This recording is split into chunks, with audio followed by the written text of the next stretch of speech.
Boa tarde a todos.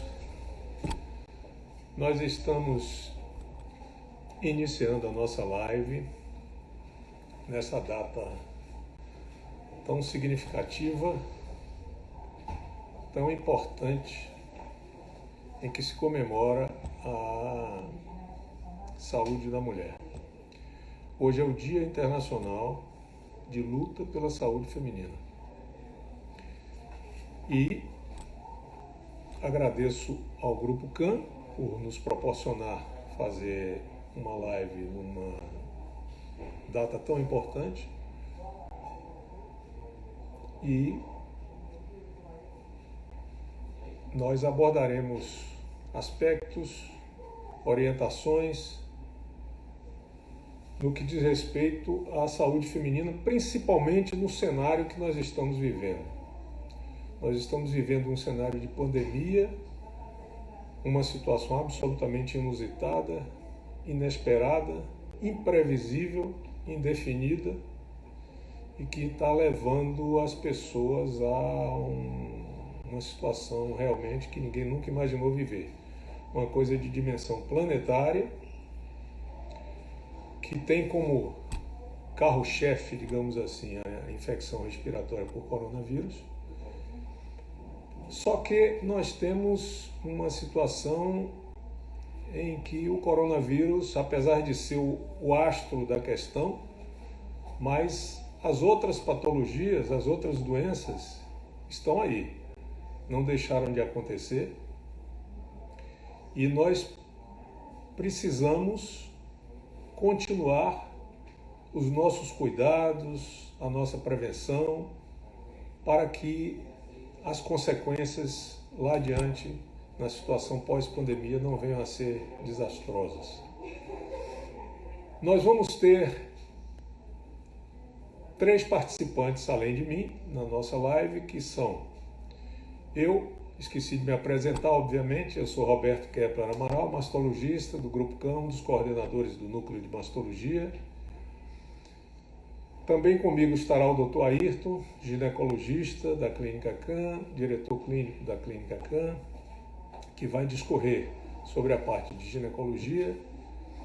O Dr. Marcelo Maltez Hassan, radiologista da Clínica CAN, que vai discorrer sobre os aspectos inerentes ao diagnóstico por imagem.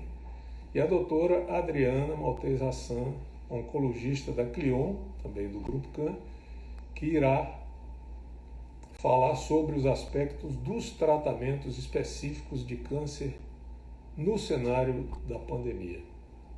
Essas são as especialidades básicas, além de outras tão importantes quanto, no que diz respeito à saúde da mulher aqui na CAN. Nós vamos começar falando um pouco especificamente da minha área, da mastologia, e depois cada um vai discorrer sobre os aspectos inerentes à sua especialidade. A mastologia é uma especialidade que cuida das mamas. O mastologista é o cirurgião da mama, é o médico que cuida das doenças da mama e não necessariamente só das doenças, mas das prevenções também. Nós temos uma frase que serve de lema para as nossas jornadas de oncoplásticas promovida pela Sociedade Brasileira de Mastologia, que diz que a mastologia é a especialidade da mama, da prevenção à reconstrução. E o foco dessa live e desta data oportuna de Dia Internacional de Luta pela Saúde Feminina é exatamente a prevenção. Nós temos que cuidar da prevenção para que não precisemos chegar à reconstrução. Prevenir é melhor do que remediar, já dizia o povo. E nós temos rotinas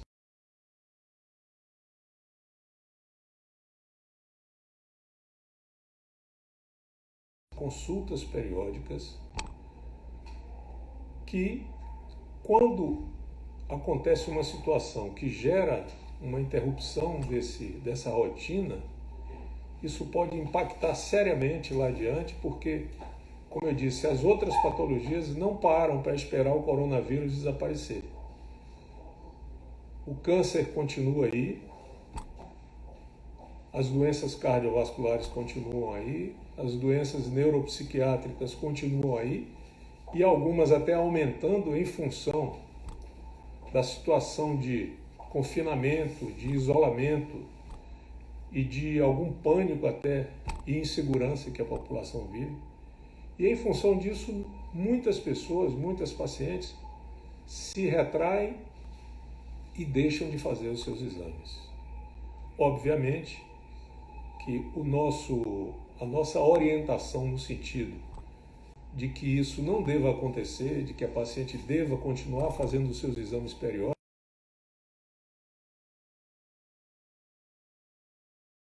nosso grupo, desde o início, estabeleceu-se um comitê de crise em que foram definidos os protocolos de segurança com todos os EPIs, com toda a estrutura necessária para a proteção de pacientes, de funcionários e de médicos e de profissionais de saúde, para que proporcionasse e continuam sendo atualizados a cada semana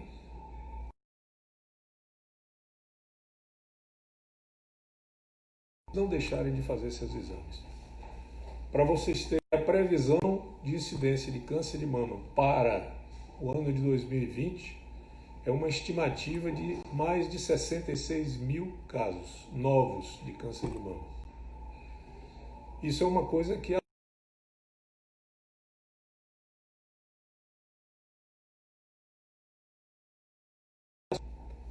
acho que normalizou agora. Depois da ocorrência da pandemia, que criou todo esse cenário de confusão, a estimativa feita é que em torno de 50 mil casos de câncer de mama deixam de ser diagnosticados. Vocês já imaginaram o que é que significa isso? Qual o impacto que vai ter disso no tratamento, no retardo diagnóstico e que consequências sérias nós vamos ter lá adiante. Daí a importância de se fazer os seus exames periódicos. Em mama, especificamente, a palavra prevenção tem um significado um pouco diferente de outras áreas, como na área ginecológica, câncer de colo de útero e tal. Porque em mama a gente não tem como prevenir, como evitar. Prevenção em câncer de mama quer dizer diagnóstico precoce. E para que se faça diagnóstico precoce, nós temos que realizar os exames preventivos, os exames periódicos, os exames de imagem e o exame clínico com o mastologista.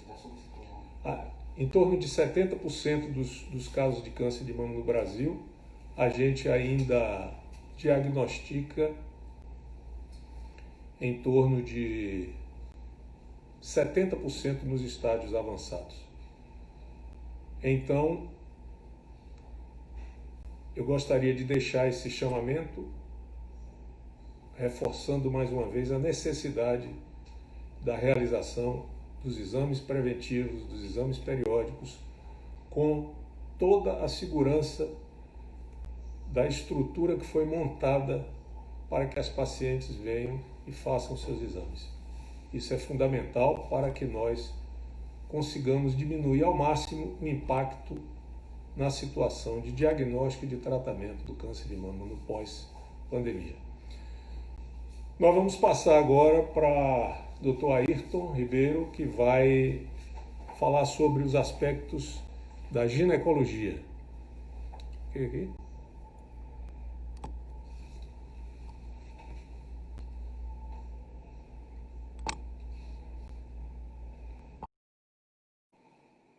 Ayrton, sua vez.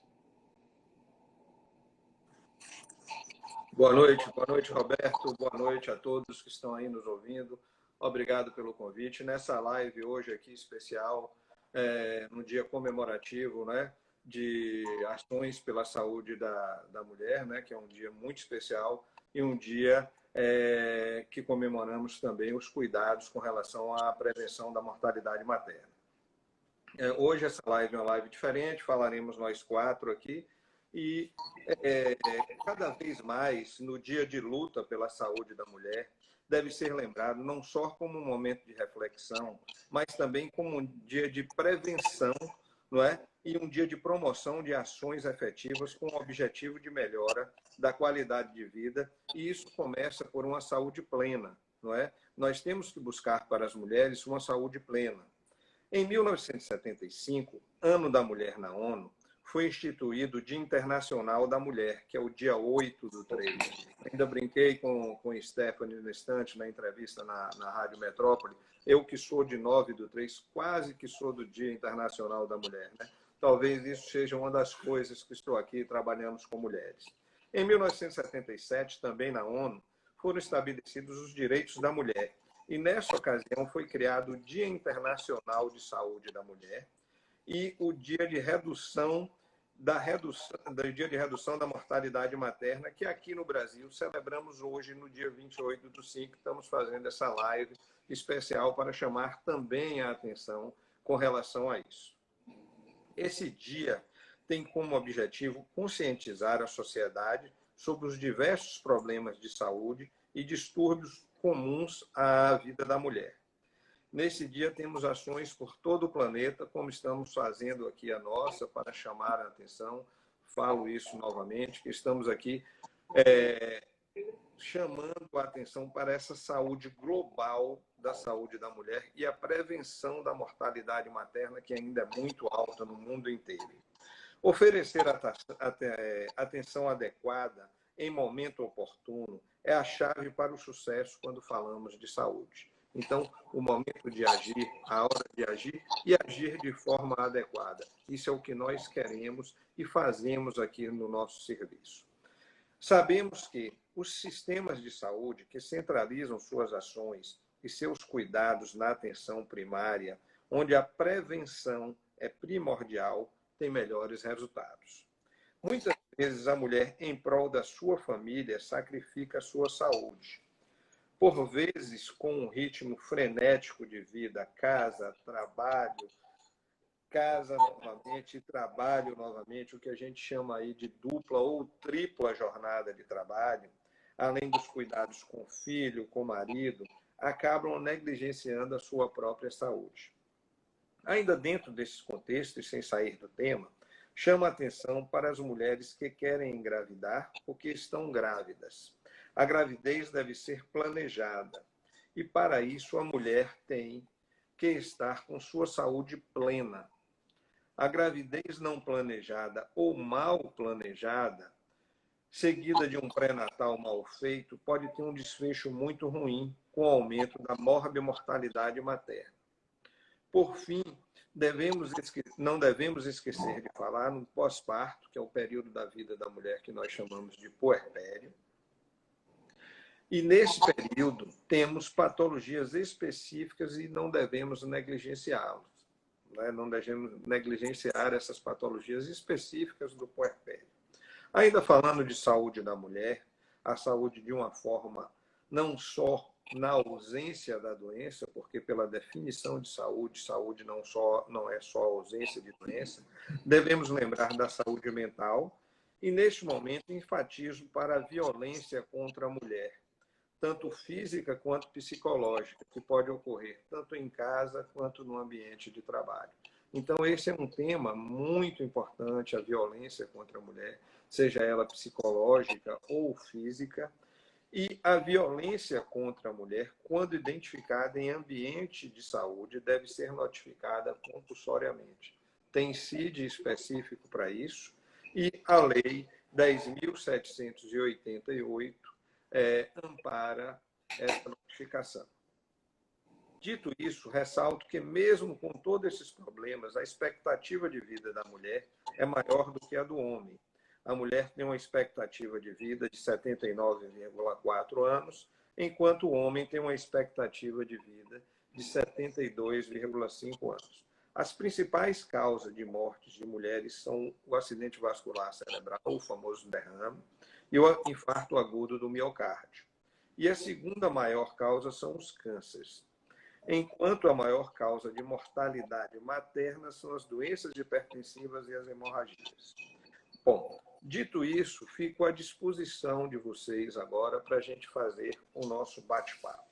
O que é que eu penso com relação a esse dia específico, né, de atenção que a gente está dando aqui à saúde da mulher e prevenção da mortalidade materna? Primeiro, gostaria de definir saúde de uma forma geral, Roberto. Saúde é um estado completo de bem-estar físico e mental, social, e não apenas a ausência de doença. E pela nossa Constituição, nós todos temos, não só os homens, não só as mulheres, como os homens, o direito à saúde e o direito ao acesso aos serviços de saúde. Isso é muito importante quando a gente fala de saúde pública, porque muitas vezes nós nos prendemos à saúde por si só e não damos o acesso ao serviço de saúde a essas pacientes. Uma coisa que é importante para a gente aqui neste momento de pandemia é a oportunidade do diagnóstico, como lhe disse anteriormente na minha fala que abri a nossa conversa. Nós temos que continuar fazendo, não é, a prevenção, e isso é muito importante. Tem muita doença deixando de ser diagnosticada, tem muita gente dormindo em casa ou morrendo em casa, e a gente perdendo a oportunidade do diagnóstico. Aqui na clínica, como você disse anteriormente, nós tomamos medidas para que os nossos pacientes sintam a vontade de vir ao nosso serviço e nós não perdamos a oportunidade desse diagnóstico. Vou chamar a atenção para um momento, porque é um momento singular. Você imagine, né, nós aqui que tratamos de saúde privada, de medicina privada, de convênio, não é? Atendemos os nossos pacientes. Nesse momento está havendo aí uma grande perda de emprego e com isso as pacientes vão perder, não é, também o seu convênio e essas doenças poderão deixar de ser diagnosticadas. O que é que acontece? A gente tem que estar aqui, não é, para esclarecer o paciente que as outras doenças continuam ocorrendo, mesmo com a presença da pandemia. Fico, Roberto, à sua disposição agora para perguntas, não é? O que é que nós estamos fazendo, o que é que pretendemos fazer aqui dentro da nossa instituição nesse momento de pandemia. Obrigado, Ayrton, pela sua, como sempre, brilhante participação, colocações perfeitas. Em relação à saúde, você falou uma coisa que eu me pauto muito por isso aí. Saúde não é necessariamente apenas ausência de doença, é principalmente também qualidade de vida. E isso é uma coisa que diz respeito direto à prevenção. A gente ainda volta a conversar um pouco sobre alguns aspectos, mas eu queria chamar agora Marcelo, radiologista da Clínica CAN, que irá discorrer sobre os aspectos de exame de imagem. Bom, nesse momento aqui, Roberto, eu acho que eu vou sair um pouco, estou aqui, não é? E quando for um momento oportuno, que depois você conversar aí com o Roberto, tá? Ou com o Marcelo, para que a gente não carregue muito e não fique caindo. Então, eu vou sair agora, Marcelo entra, depois a Adriana, e a gente continua esse bate-papo para ficar claro aí para quem está vendo a gente. Depois eu lhe chamo de novo. Vamos lá. Ok, valeu.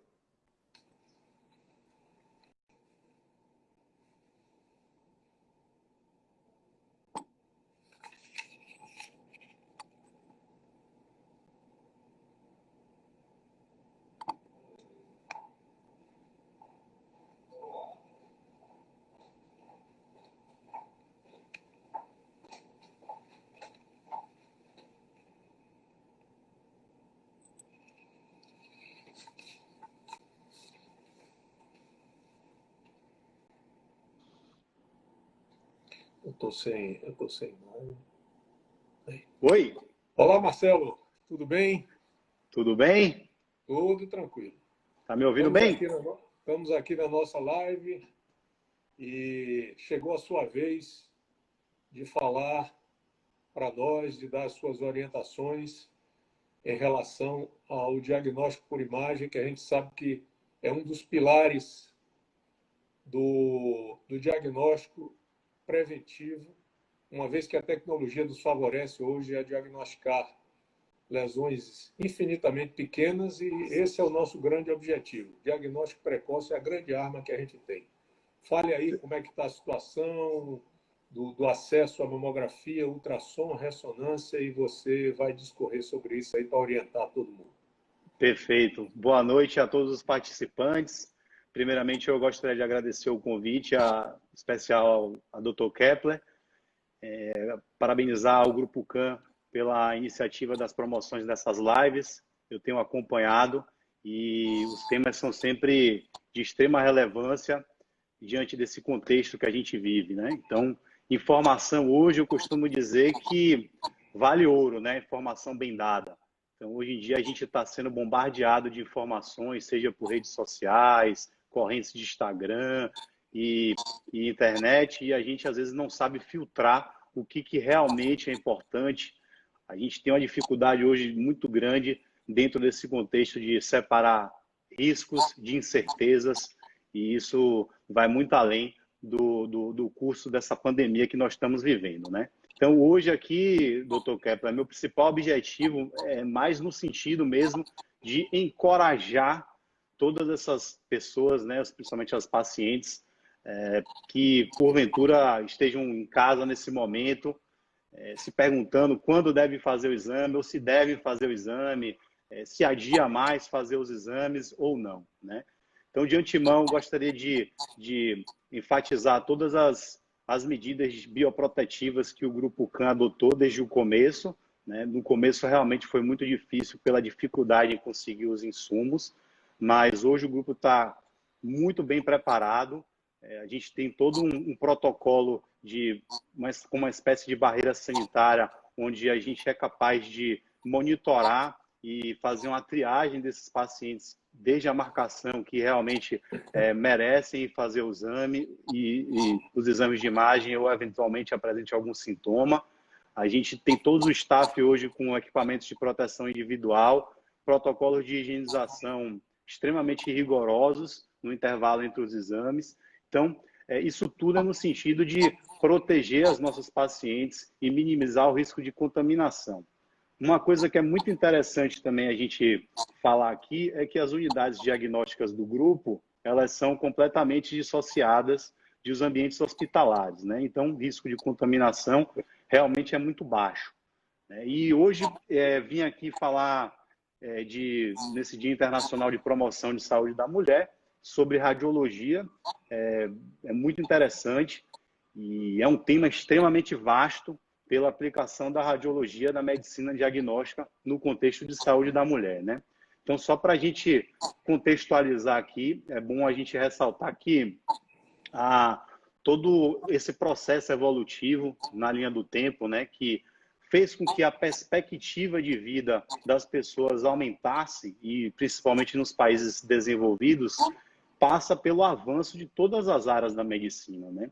E isso, naturalmente, não seria diferente com a radiologia. A radiologia tem um papel primordial nesse processo.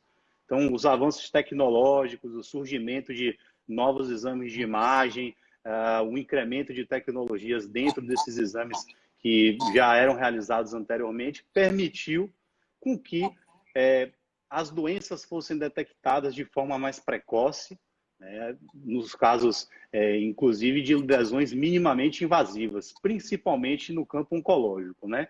Então, a gente passaria aqui um dia, 2 dias, talvez, discutindo métodos de imagem aplicados na saúde da mulher. Eu vou tentar elencar os principais tópicos, que são as principais áreas de atuação do Grupo CAN, né? Mas a gente sabe que existem várias aplicações para todos os segmentos do nosso corpo de diferentes exames de imagem, né? Seja por ressonância magnética, seja por ultrassonografia, seja por tomografia, seja por densitometria. Então, são diversos métodos de imagem que servem para atuar nessa medicina, não só diagnóstica, como também preventiva e uma medicina de rastreamento, né? Então, primeiro, a gente tem que diferenciar o que seriam exames de rastreamento de exames diagnósticos, né? Então, essa dúvida é frequente. Os exames de rastreamento são aqueles onde as pacientes não têm nenhum tipo de sintomatologia e vêm fazer aquela espécie de check-up, né?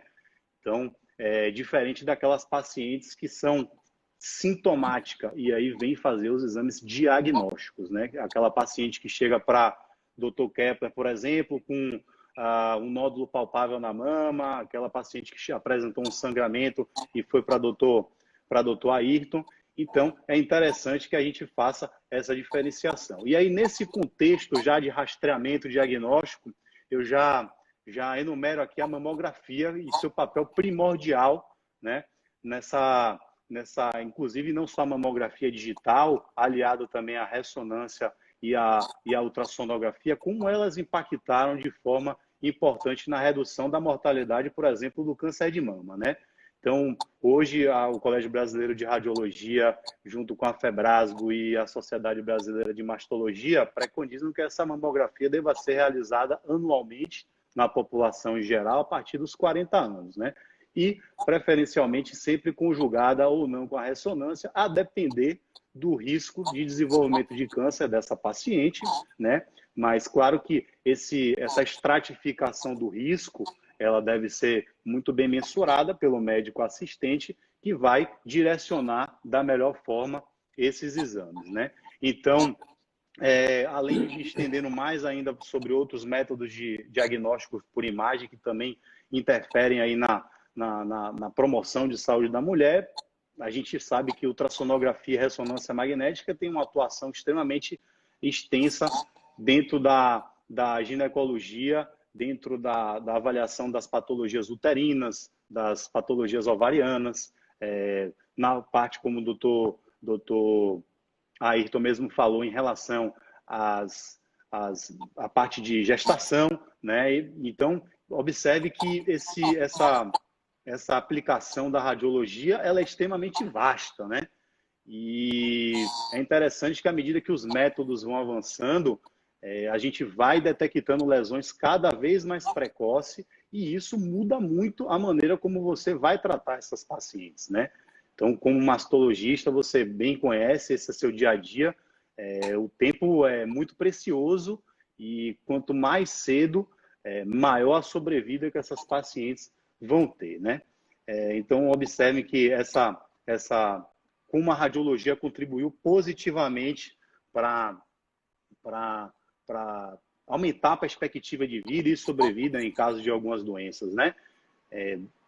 Poderíamos enumerar outros segmentos a ser avaliado, mas, por exemplo, densitometria óssea é um outro exame que a paciente eventualmente vai fazer no intuito de avaliar o seu metabolismo ósseo, né, para fazer os diagnósticos de osteoporose, enfim. E a gente poderia, como eu falei, ficar discutindo inúmeras indicações aqui. E o que mais me chama a atenção é que a gente tem que reforçar aqui é que tudo que foi construído ao longo desses anos no sentido de melhorar a aplicabilidade da radiologia, otimizando os diagnósticos e aumentando a sobrevida das pacientes, existe um risco hoje, uma preocupação não só das sociedades médicas, como das comunidades científicas, de a gente estar desconstruindo isso nesse momento de pandemia, né? Então, mais uma vez, eu vim aqui para encorajar nossas pacientes a, de fato, irem fazer os seus exames. Claro que o médico assistente deve levar em consideração o risco-benefício da paciente estar indo fazer esses exames, até porque existe o trânsito até chegar às unidades, e nesse trânsito elas podem se contaminar eventualmente, mas existe uma segurança muito grande hoje dentro do grupo, e muito seguramente eu reforço aqui a necessidade desses exames, né?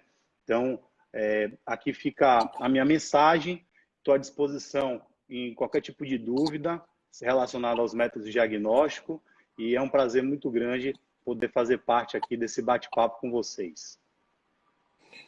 Ok, Marcelo, muito obrigado. Excelente apresentação, objetivo, esclareceu realmente pontos que, às vezes, as pessoas ficam um pouco indefinidas no que diz respeito a devo fazer, não devo fazer. E nesse cenário, realmente, é uma coisa que mexe com a cabeça de todo mundo, mas o norte tem que ser esse. Nós vamos agora chamar a doutora Adriana Maltez Hassan, oncologista, que vai discorrer sobre o tratamento específico no caso de câncer de mama e câncer ginecológico. Acho que o Marcelo tem que... Pronto. Marcelo, você vai sair, eu vou chamar a Adriana e daqui a pouco você volta também.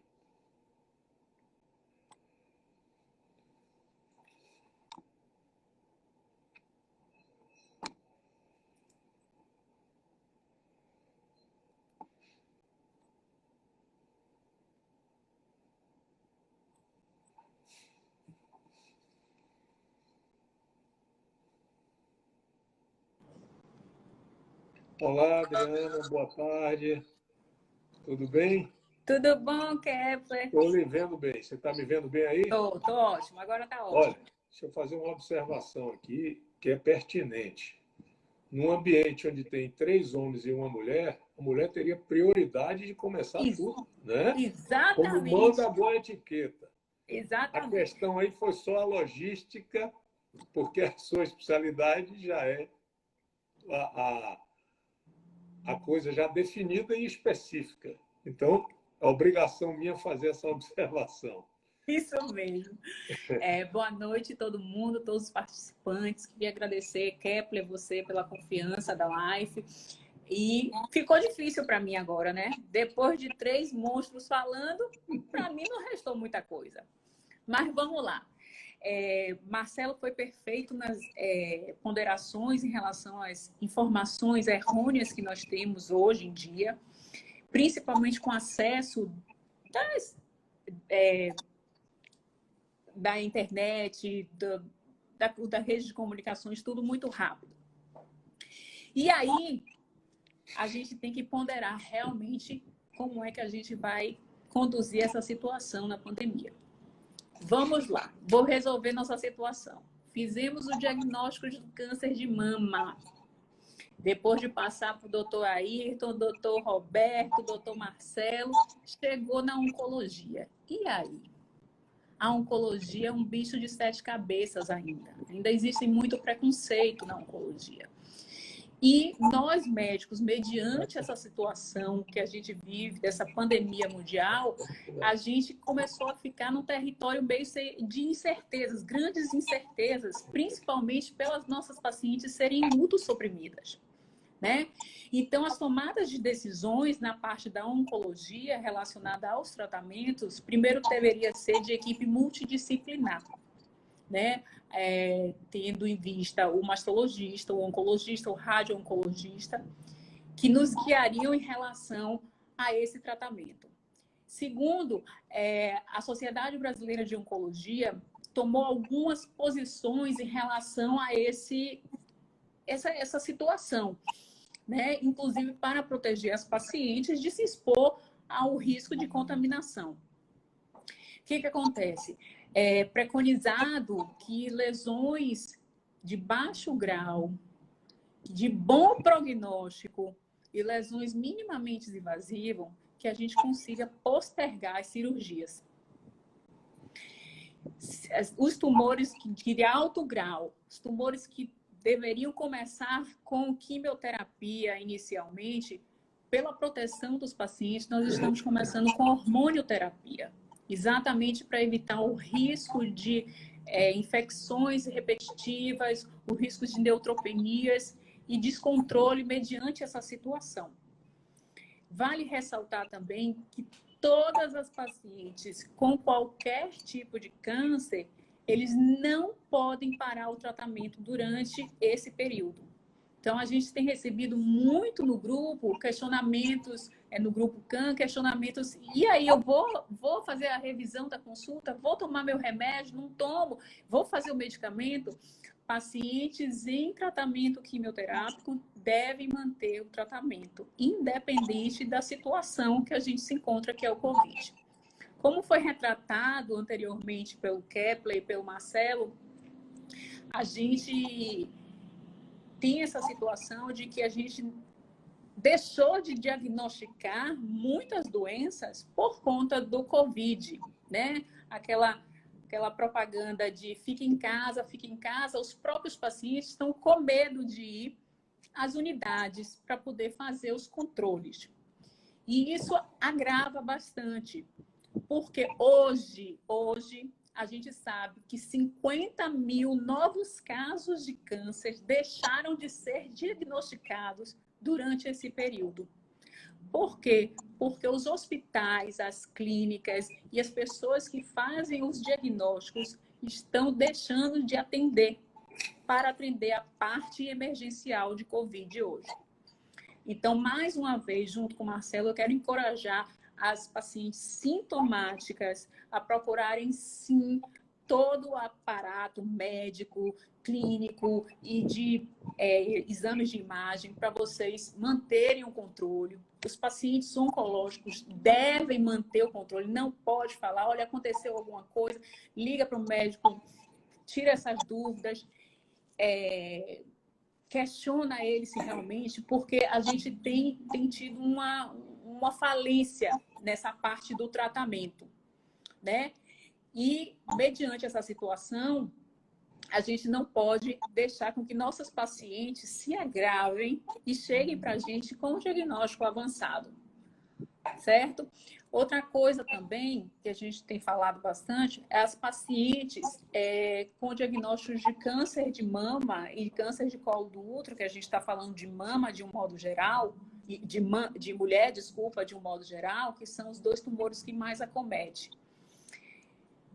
Devemos, sim, manter nossas consultas de rotina, recebendo toda a informação e nos protegendo sempre com os EPIs.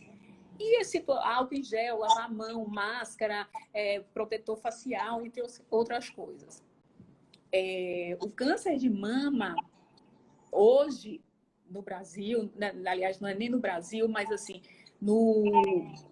pelo INCA, que eu peguei a informação, deu uma atualizada, ele simplesmente acomete, a gente vai acometer no terceiro triênio de 2000 e 2020, a gente vai ter aproximadamente uma fase, não é nem de 50 mil casos, Kepler, é de 66.200 novos casos de câncer de mama. E que isso terá um impacto, sim, com a situação que a gente está vivendo hoje, né? As pessoas deixando de fazer o diagnóstico precoce, deixando de fazer os exames e deixando de conseguir resolver a situação como deveria resolver anteriormente, né? A mesma coisa eu falo do câncer do colo do útero, que o exame mais comum é o exame preventivo, o Papa Nicolau, e que as mulheres muitas vezes não têm acesso, principalmente a nossa população carente. E agora, nessa fase que vivemos, os hospitais e postos de saúde que são responsáveis por esses exames não estão realizando por conta da pandemia. Então, eu acho que a gente tem que ter um pouco de bom senso nessa situação toda. As doenças estão aí, elas não vão sumir. Tanto as neoplasias quanto as doenças crônicas, infarto, AVC e as doenças cirúrgicas, que tem que ser operado de urgência, não tenham medo de procurar assistência. O grupo CAN, de um modo geral, as unidades deles são destituídas dos hospitais. A gente tem apenas uma unidade da Clion, que fica dentro do hospital português, mas ele fica na parte ambulatorial e não tem acesso ao hospital, reduzindo assim o risco de contaminação, né? Além disso, os nossos profissionais foram treinados para receber, para lidar com essa nova realidade. Porque de um dia para o outro, todo mundo de máscara de gel, não pode falar, não pode entrar em contato.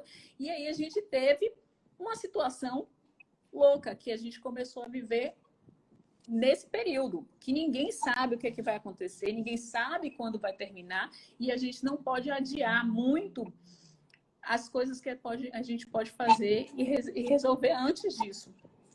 Daí isso, uma coisa que eu queria falar também é do impacto, como reduziu tudo, é o Colégio Brasileiro de Cirurgia Oncológica e de Patologia. Eles fizeram um levantamento no último mês e eles tiveram uma redução de 90% do diagnóstico dos pacientes por falta de paciente procurando. De 10 cirurgias oncológicas, 7 são canceladas exatamente pela situação que a gente está vivendo. Cirurgia oncológica é cirurgia de urgência, eletiva de urgência. Se a gente conseguir realizar tudo adequadamente dentro dos parâmetros da oncologia, com a cirurgia, com a radiocirurgia, e reduzir o risco da paciente, melhor ainda. Mas a gente tem que parar um pouco e ponderar. Porque tudo agora está girando em torno do Covid. Tudo é Covid, tudo é Covid. Acho que não é por aí. Acho que a gente tem que botar o pé no chão, começar a ponderar as coisas do lado. Temos que nos adaptar ao novo normal, porque por um longo tempo a gente vai ficar assim, e seguir em frente. Isso aí. Perfeito, Adriana. Muito boa a sua apresentação. Eu gostaria de fazer algumas ligações aí com o que você falou. Realmente, essa estimativa do INCA do ano passado, 66 mil casos, em torno de 50 mil ou mais deverão deixar de ser diagnosticados. Você já imaginou o impacto disso no tratamento? Já que a gente sabe que o diagnóstico precoce é a base fundamental para um êxito no tratamento, quando se fala em cura em câncer de mama, em câncer ginecológico, essa cura está diretamente relacionada com o diagnóstico precoce. Precoce, exatamente. A Sociedade Brasileira de Mastologia fez um levantamento recente, agora nos últimos dias, no curso da pandemia, e constatou isso aí que você acabou de citar. Mais de 75% de atendimentos e de cirurgias na rede pública e na rede privada deixaram de ser feitas. Cirurgias oncológicas. Tem estados, inclusive, que essa cifra chegou a 85%. Perfeito. Você imaginou? Isso vai impactar muito forte lá adiante. Existe uma lei federal, de cerca de 2 ou 3 anos, talvez mais um pouco, que obriga as pacientes com diagnóstico de câncer a iniciarem seu tratamento dentro de, no máximo, 60 dias. Exatamente. Isso tudo vai para o espaço. Quer dizer, isso não está acontecendo. Não está inclusive, acontecendo. Eu trabalho também na rede pública e essa não é a realidade, infelizmente. Nossos profissionais que fazem o diagnóstico, os cirurgiões, os endoscopistas, os broncoscopistas, eles estão deixando de realizar os procedimentos exatamente pelo alto risco de contaminação do Covid. E aí esse paciente vai chegar para a gente num estágio muito avançado. E a gente só vai ter essa consciência lá na frente, quando esses pacientes chegarem para a gente. Isso vai impactar no resultado, isso vai impactar no prognóstico, e isso vai impactar e na sobrevida livre. Na sobrevida e no custo. Quer dizer, um tratamento que podia ser muito mais rápido, muito mais barato, vai ser um tratamento muito mais prolongado, muito mais caro, e com um sofrimento muito maior para o paciente. E muitas vezes paliativo. Exatamente. Infelizmente, porque uma demora no diagnóstico significa uma mudança de estadiamento. Isso. Um tumor que era estádio 1, 2, pode passar para 4. Aí ele já deixa de ser uma doença localizada, exatamente, passa a ser uma doença disseminada e com tratamento que só vai significar paliação. Os Em relação às diagnósticos cirurgias, precoces são exatamente. essenciais, né, no caso nosso da oncologia, né? Então, assim, Marcelo referiu sobre os equipamentos que cada dia estão conseguindo pegar lesões menores. Isso para a gente é fantástico, porque a sobrevida dos pacientes aumenta muito quando o diagnóstico feito muito precoce, a gente já consegue resolver isso. Resolve a vida do paciente. Eu citei no início que no Brasil, no sul-sudeste, você ainda tem uma estatística melhor, mas cá para cima, para o nordeste, se você botar no geral, nós temos ainda em torno de 70% de diagnóstico de câncer, no caso especificamente de câncer de mama que eu estou falando, em estádios avançados, entendeu? Tumores palpáveis. É isso que a gente busca evitar, entendeu? É que a paciente procure quando já tem um tumor palpável. E o pior é que no cenário da pandemia tem muita gente, provavelmente, que está notando alguma alteração e está com E que medo não de está sair para procurando a verificar. gente. Isso é uma tragédia, realmente. Nós não É estamos aqui uma, para é uma, espantar triste, é uma ninguém. triste realidade que a gente está vivendo. Aliás, isso é mundial, não é só aqui no Brasil, não é só aqui Exatamente. na Bahia, mas o alarde da pandemia e a situação real que a gente vive estão inibindo os pacientes a procurarem, a se cuidarem, né? Fazer a É, prevenção mesmo. E nesse dia de hoje, de prevenção da saúde da mulher, principalmente nós, mulheres, temos esse impacto importante, porque a gente, de um modo geral, se cuida mais que vocês. com certeza, sem dúvida nenhuma. Só um comentário rápido em relação às cirurgias. Claro, cirurgias eletivas de patologias benignas que não tenham nenhuma necessidade, não envolvam nenhum tipo de risco, não tem por que você fazer agora. Devem Você ser pode postergadas. protelar. Agora, existem algumas cirurgias, desde que se tem a condição de adiar naquelas cirurgias que envolvam procedimentos muito complexos, prolongados, com previsão de UTI, se você tiver, como você muito bem colocou, uma opção de tratamento clínico, oncológico, para que haja uma resposta durante esse período de redução tumoral para que se opere depois, é sempre a preferência. Cada caso deve ser particularizado e discutido amplamente e esclarecidamente com o paciente. Isso é fundamental. Perfeito. Adriano, muito obrigado. Foi Obrigada a sensacional a sua vocês. participação. Ainda vai ter alguma perguntinha para você, provavelmente. Nós temos ainda quanto tempo? Quanto tempo nós temos ainda? 10 minutos, mais ou menos? Bom, nós temos 10 minutos ainda. Eu vou dirigir uma pergunta para a Ayrton. Eu gostaria que a Ayrton me falasse um pouco aí como é que está a rotina do câncer de colo de útero, que é a prevalência maior aqui na nossa região e que é um câncer absolutamente prevenível. Então, eu gostaria que a Ayrton me desse uma orientação aí para todos nós sobre esse aspecto. Deixa eu chamar a Ayrton aqui.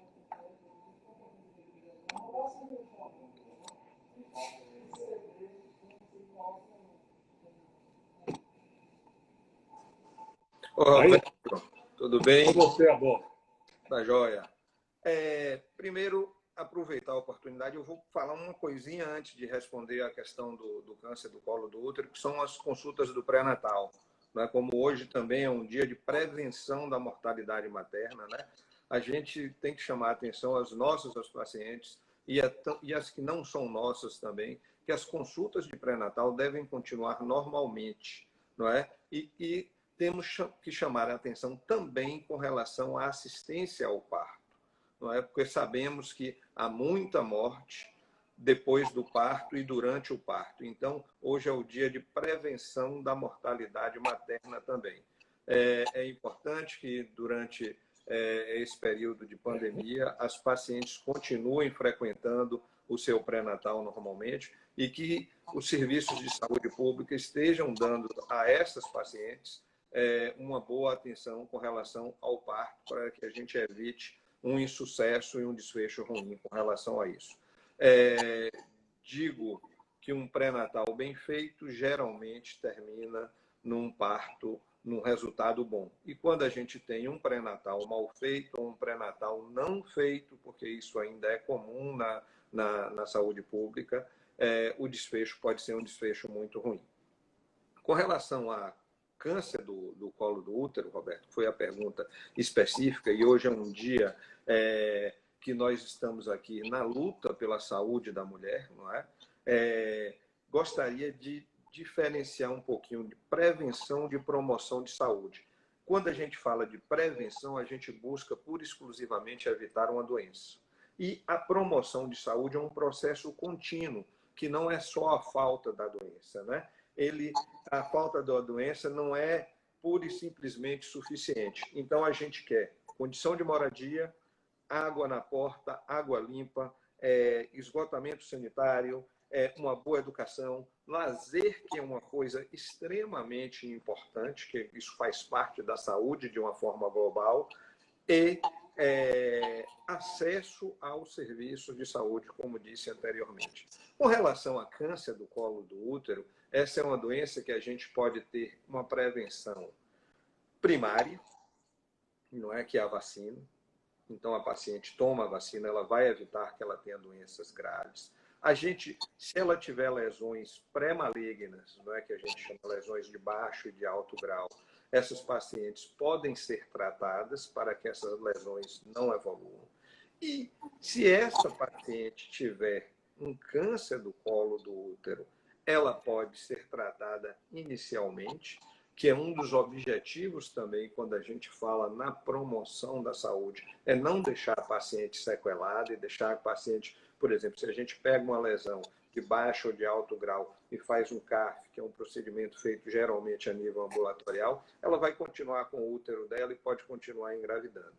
Mesmo assim, se isso não for diagnosticado e a gente não puder agir muito cedo, essa paciente em estágios iniciais do câncer, ela pode ser operada e curada. E alguns estágios mais avançados, ela pode ser submetida a uma radioterapia, uma quimioterapia e também ser curada da doença. Então, mesmo assim, não é? Mesmo diante disso tudo, ainda as pacientes ainda morrem muito de câncer do colo do útero. Uma outra patologia que neste momento a gente pode fazer diagnóstico precoce são os cânceres de endométrio, não é? Então, com a ajuda, a paciente tem alguns sintomas e com a ajuda dos métodos de imagem e com a ajuda da esteroscopia, a gente pode fazer diagnóstico de lesões que podem levar a prevenível,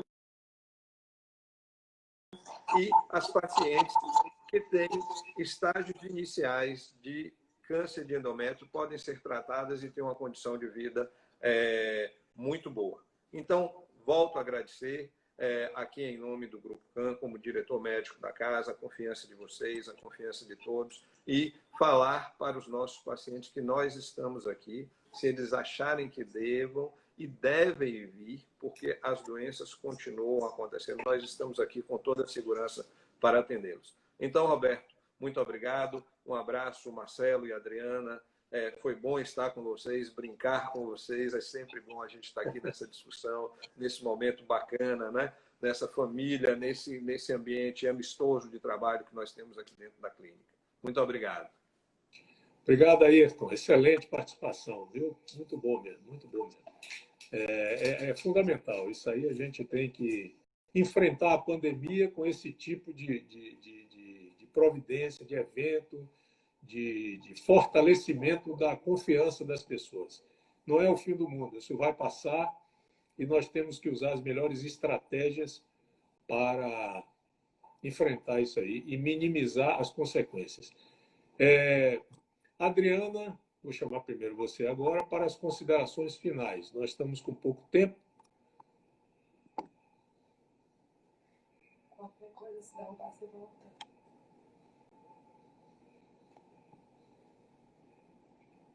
Cadê a Adriana? Aqui. Adriana.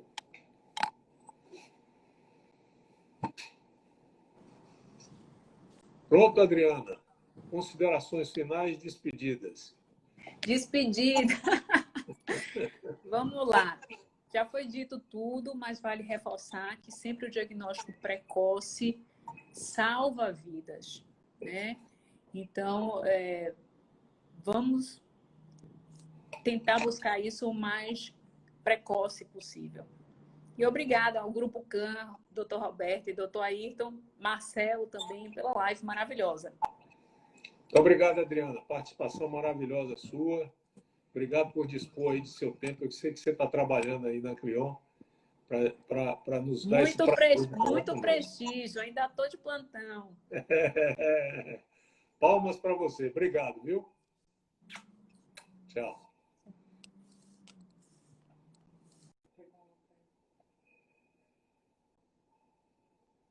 Peraí que eu vou medir aqui.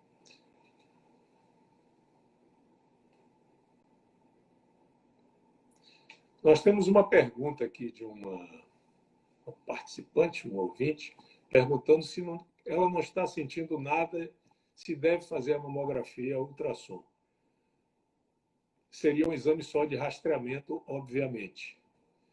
Se você é paciente de grupo de risco, quando você ligar para fazer sua marcação, todas as orientações de segurança lhe vão ser dadas para que você faça o seu exame sem nenhum tipo de problema. Mesmo não sendo grupo de risco, vai ter também toda a estrutura e toda a logística que já é protocolo aqui na clínica.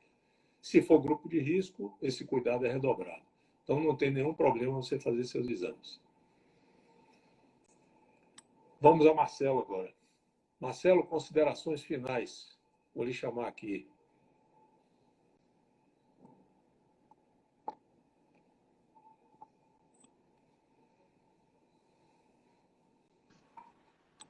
Vamos lá. Despedidas. Parabéns a todos os participantes.